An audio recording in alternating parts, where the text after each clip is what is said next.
People keep asking me what I felt the moment I pushed open my own front door and saw what I saw.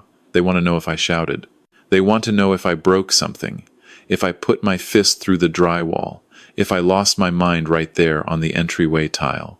The truth is quieter than any of that, and I think the quietness of it is what unsettles people the most. I did not shout. I did not break anything. I stood in the doorway with my keys still in my hand, and I felt every single year of my 59 on this earth settle onto my shoulders at once, and then I made a decision. That decision is what this story is really about. My name is Russell Vandermeer. I have been an arborist in the Fraser Valley for the better part of 3 decades, which means I have spent most of my life looking at trees and learning what makes them rot from the inside out. You can tell, if you know what to look for. The bark looks fine, the leaves come in every spring, but if you press your hand against the trunk in the right spot, you can feel the give, the hollowness. By the time the storm comes and the tree falls, the rot has been there for years. Nobody wanted to see it. I am telling you this because I think it matters. I think the way a man learns to look at the world tells you a lot about how he handles the worst day of his life. I had been up in Prince George for 9 days, doing a consult for a municipal contract on a stand of old growth that the city wanted to assess for hazard removal. The job was supposed to take 12. I finished early because the weather turned and the crew I was working with had to pack it in. I did not call my wife to tell her I was coming home a day and a half ahead of schedule. I wanted to surprise her. We had been married 34 years that May, and somewhere along the way I had gotten into the habit of bringing her something small whenever I came back from a trip. A little jar of jam from a roadside stand. A book I thought she would like. This time it was a small carved owl made of yellow cedar that I had bought from a woman at a gas station outside Quesnel. My wife collects owls. She has done since she was a girl in Saskatoon, and I have been adding to her shelf for the better part of 4 decades. I pulled into the driveway at 20 after 4 in the afternoon. There was a car I did not recognize parked along the curb, a black SUV with Alberta plates. I noted it the way you note anything that does not belong, and then I told myself my wife was probably having one of her friends from the garden club over, and I went up the walk with the little owl in my coat pocket, and let myself in. The first thing I noticed was the smell. Not blood, wine.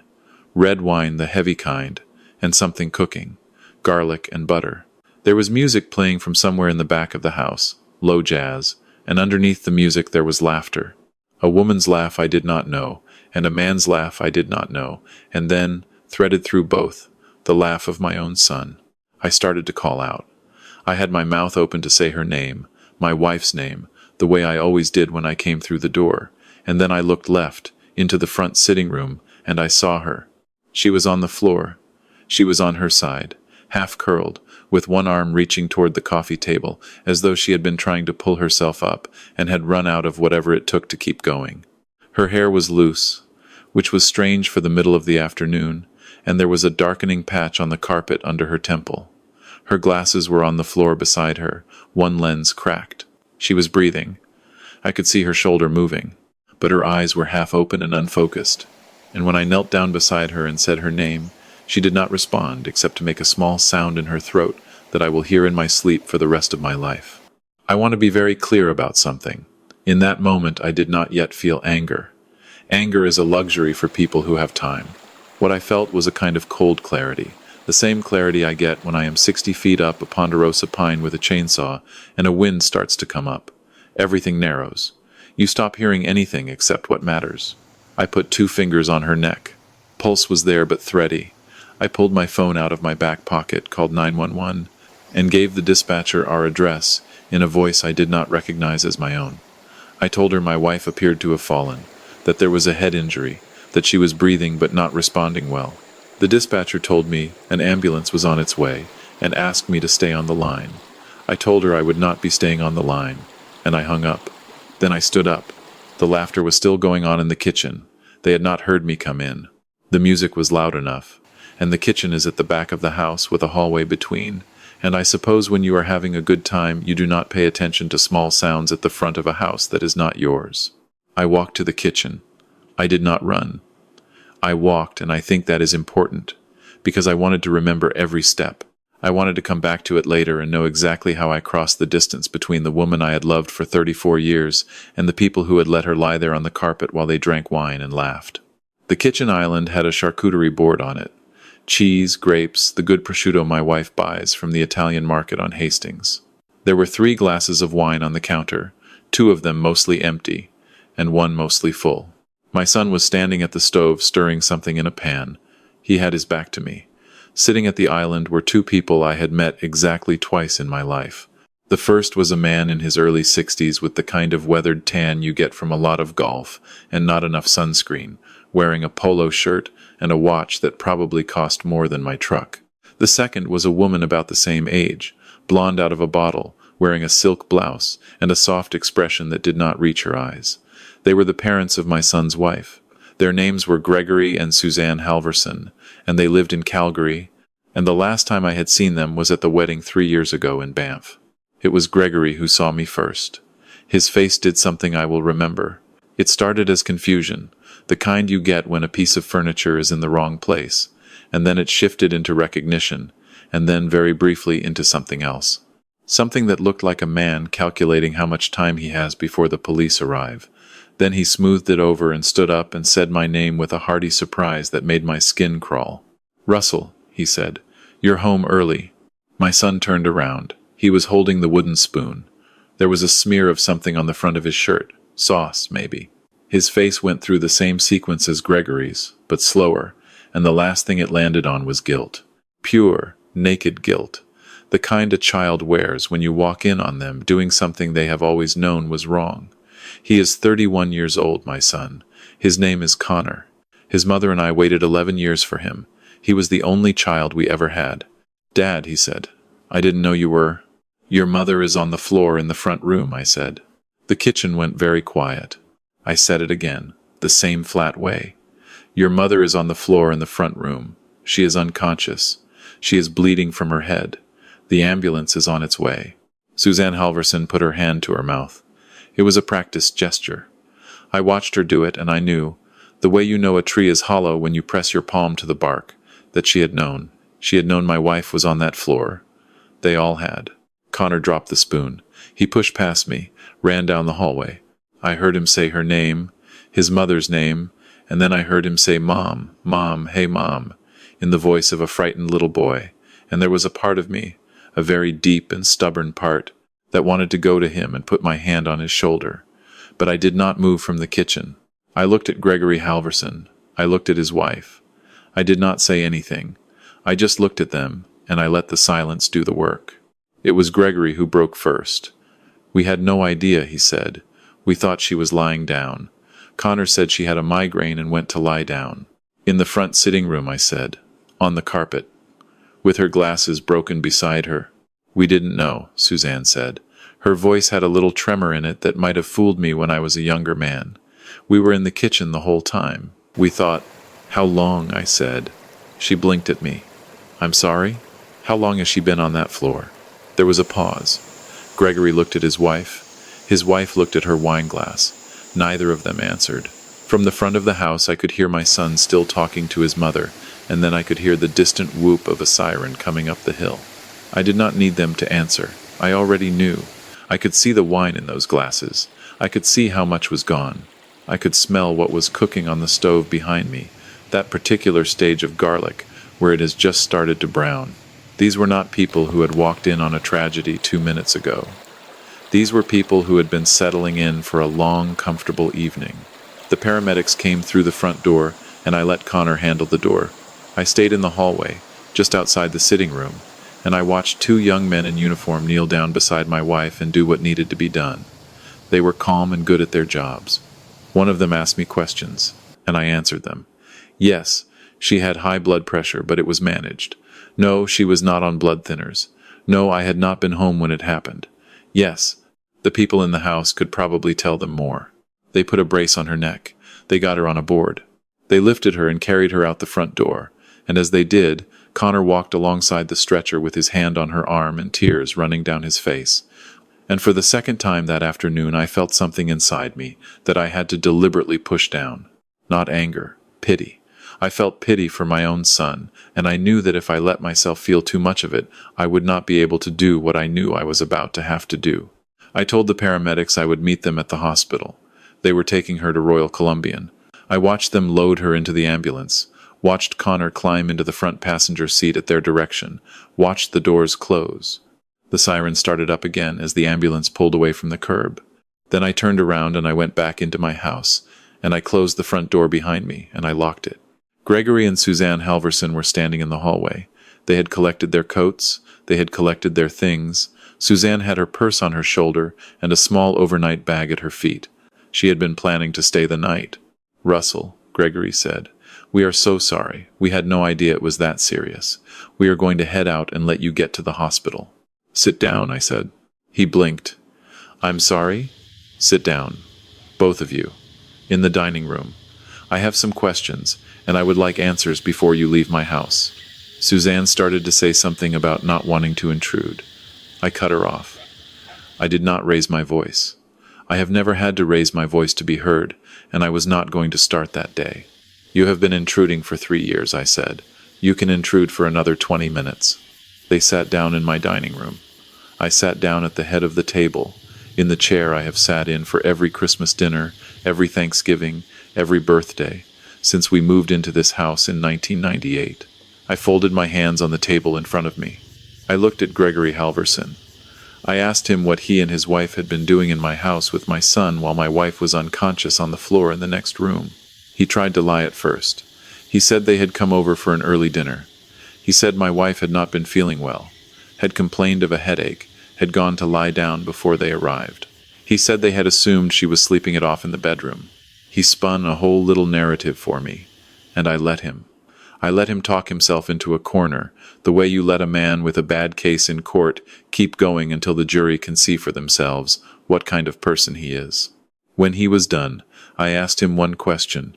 I asked him why there was a folder on the kitchen counter with my name on it. He had not known I had seen the folder. I had seen it as I was walking back from watching the ambulance leave. It was a manila folder, the kind you get at a stationery store, and it had been sitting under the corner of the charcuterie board, and the tab on the top of it had been written in black marker. It said, "Vandermeer Property." That was all, but that was enough. Gregory's face went a particular color. Suzanne started to cry, which I suspect was a tactic she had used to good effect on other men in her life. I waited her out. When she was done, I told them what I was going to do next. I told them I was going to drive to the hospital and sit with my wife. I told them that while I was sitting with my wife, I was going to call my lawyer, who is a friend from university and has been handling my affairs for 30 years.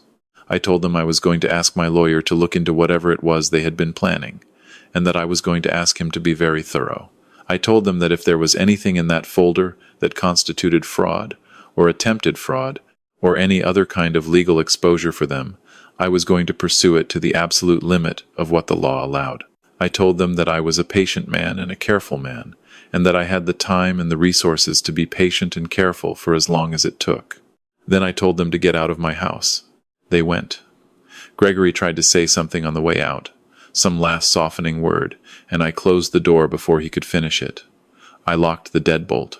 I stood in my hallway and I looked at the patch of carpet in the sitting room where my wife had lain, and I made myself look at it for a full minute before I went out the back door to my truck. The drive to the hospital was the longest 40 minutes of my life. I did not put the radio on. I drove with both hands on the wheel and I thought about the folder. I thought about the wine in the glasses. I thought about my son standing at the stove stirring sauce while his mother bled into the carpet 12 feet away. I called my lawyer from the parking lot. His name is Desmond, and he answered on the second ring even though it was past 5 on a weekday. I told him what had happened, all of it, in the same flat voice I had used with the dispatcher. He listened without interrupting.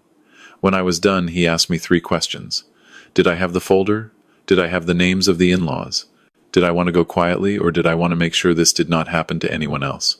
I told him I had the folder, I had the names, and I did not particularly care about quietly anymore.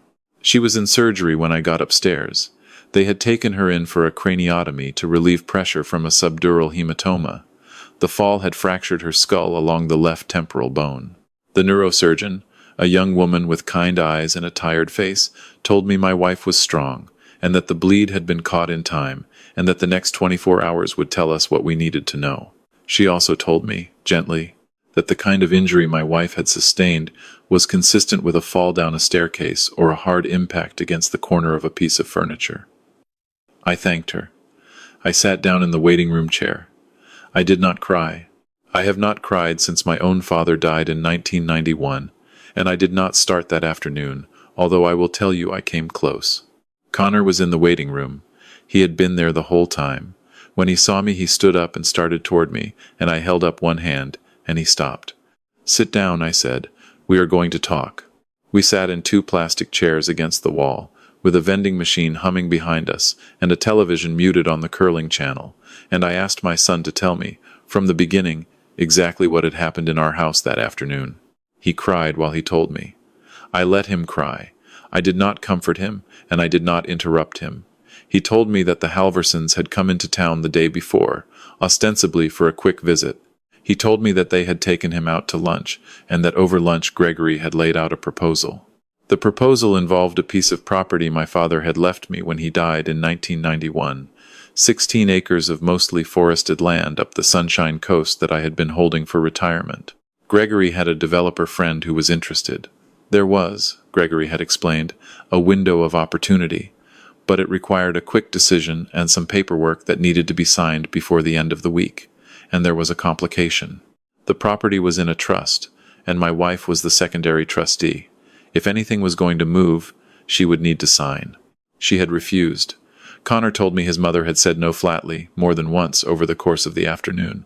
She had told the Halversons that she would not sign anything without me present, and she had told Connor that she did not like what was being suggested, and that he should not be involved in any of it. According to Connor, she had gotten upset, more upset than he had ever seen her, and she had stood up to leave the room. She had been carrying a glass of water. She had been on her way to the kitchen. She had tripped on the edge of the rug at the sitting room threshold, the same rug I had been meaning to tack down for 2 years, and she had gone down hard, and the corner of the coffee table had caught her on the temple on the way down. "Why didn't you call an ambulance?" I said. He could not answer me. He looked at his hands. He said something about how she had still been conscious at first, about how she had told him she just needed a minute, about how Suzanne had said maybe they should let her rest a little, that calling an ambulance might be an overreaction. He said that by the time it became clear it was serious, he had been frozen. He had not known what to do. He had been scared. "How long?" I said. "What? How long was your mother on that floor before I walked in?" There was a long silence. Then he said, very quietly, "About 40 minutes. I closed my eyes. I sat with that number. 40 minutes. 40 minutes during which my son had let his mother lie unconscious on a carpet while his wife's parents poured wine and carved cheese and waited for him to work up the nerve to bring up the property again. I opened my eyes. I looked at my son, my only child, the boy I had taught to ride a bike on the cul-de-sac behind our first apartment in Burnaby, the young man I had walked down the aisle of a church in Banff and entrusted to a woman whose parents had now nearly killed his mother in our own home. I looked at him, and I told him what was going to happen. I told him I loved him. I told him I would always love him, because that is the kind of thing you do not get to take back even when you want to. And then I told him that loving him did not mean protecting him from the consequences of what he had done. I told him that as of that evening, my lawyer was going to begin restructuring our entire estate. The trust that held the Sunshine Coast property was going to be amended to remove him as a beneficiary. The line of credit I had co-signed for him and his wife 3 years ago was going to be paid out and closed. The condo we had helped them with the down payment on, which had been structured as a loan secured against the property, was going to be called in. He would have 90 days to refinance on his own or sell. The monthly transfer that went into his account, which had started as help with student loans 9 years ago and somehow never stopped, was ending the first of the next month. He started to argue. I held up my hand again, and he stopped again. "I am not punishing you," I said. "I am telling you that the version of me that gave you all of those things did not understand what kind of son he had. I understand now. I do not blame you for what your wife's parents tried to do. I blame you for what you did not do while your mother was on the floor." He was crying again. I let him cry. "You are a grown man," I said. "You have a job and a wife and a life. You do not need any of these things to survive. You will survive this. What you will not do is continue to use my generosity as a cushion against the consequences of your own choices. That is over. It has to be over, because if I let it continue, I am the one who taught you that this is acceptable, and I cannot live with that. I told him there would be a path back. I told him it would be slow, and it would have to be earned, and that the first step would be taking responsibility for his role in what had happened that afternoon, in plain words, with no excuses, when his mother was well enough to hear him say it. I told him I would not be lying for him to her. If she asked me what happened, I would tell her the truth. Then I told him I needed to sit with my wife alone for a while, and I asked him to go home. He did. I watched him walk down the hallway toward the elevators with his shoulders rounded, in a way I had not seen since he was a teenager, and I felt the pity again, and again I pushed it down. She came through the surgery. The neurosurgeon found me in the waiting room a little after 10 that night, and told me they had done what they needed to do, and that the bleed had been controlled, and that the next thing was to wait. I sat by her bed for the next 11 hours. I held her hand. I talked to her, even though they told me she would not hear me, because I have lived with that woman for 34 years, and I know better than any neurologist what she does and does not hear. I told her about the drive home from Quesnel. I told her about the little carved owl, which was still in the pocket of my coat in a chair across the room. I told her I was sorry I had not tacked down the rug. She woke up the next afternoon. She knew my name. She knew the year. She knew the names of the streets we had lived on, in order, going back to the apartment in Burnaby. The neurosurgeon called it an excellent outcome. I called it a miracle, and I am not a religious man. It took her about 4 months to come most of the way back. There were headaches. There was a period where she had trouble with certain words, mostly the names of plants, which she found infuriating because she has been a gardener her whole adult life. She is mostly herself now. She still asks me, sometimes, what exactly happened that afternoon, because she does not remember any of it after the moment she stood up from the couch. I have told her the truth, in pieces, as she has been able to hear it. Desmond, my lawyer, was thorough the way I asked him to be. The folder turned out to contain a power of attorney document that had been altered, an offer to purchase that had been backdated, and a notarization stamp that did not belong to any notary licensed in British Columbia. Gregory Halverson is currently dealing with criminal charges in 2 provinces. His wife is named in the civil suit. The developer friend, it turned out, was Gregory's brother-in-law from a previous marriage, and there were 3 other families in Alberta who had been approached with similar arrangements over the past 4 years. 2 of them had signed. Those families have lawyers now, because of Desmond, and the Halversons are going to be untangling this for the rest of their natural lives. My son and his wife separated about 6 months after all of this. I did not engineer it, and I did not encourage it. She left him in the end, and I am told that her parents' situation had something to do with that, and I am also told that she had been unhappy for longer than any of us knew. Connor moved into a basement suite in New Westminster. He sold the condo. He took a second job. He has been seeing a counselor every week for almost 2 years now, and he comes to dinner at our house on the second Sunday of every month, and his mother has forgiven him in the way that mothers do, which is more completely than any father ever can. I am working on it. We are not what we were, the 3 of us, but we are something, and something is more than I expected to have a year and a half ago. I want to tell you a few things, because I think a story like this is only worth telling if you take something away from it. The first is that the people who are going to hurt you the most are almost never strangers. They are the ones you have already let through the door. You can put all the locks you want on the front, but the rot, when it comes from inside. You have to be willing to look. You have to be willing to press your hand against the bark and feel for the give, even when the leaves look fine. The second is that being generous with your children is not the same as being good to them. I gave my son everything I never had, and I was proud of that for a long time. I told myself I was building him a foundation. What I was actually doing was teaching him that someone else would always be there to absorb the consequences of his choices. That is not love. Love sometimes looks like writing a check, and sometimes it looks like closing the checkbook for good. The hard part is knowing which is which, and the truth is most of us figure it out too late. The third is about anger. People keep asking me, even now, if I am angry. They want to hear that I am, I think, because anger is satisfying. Anger feels like justice. But I will tell you what I have learned in 59 years of looking at trees and people. Anger is loud, and loud things fall apart fast. The thing that lasts, The thing that actually changes anything is the quiet decision you make in the hallway of your own house with your keys still in your hand. The decision to look at what is in front of you, exactly as it is, and to do the next right thing, and the next one after that, no matter what it costs you.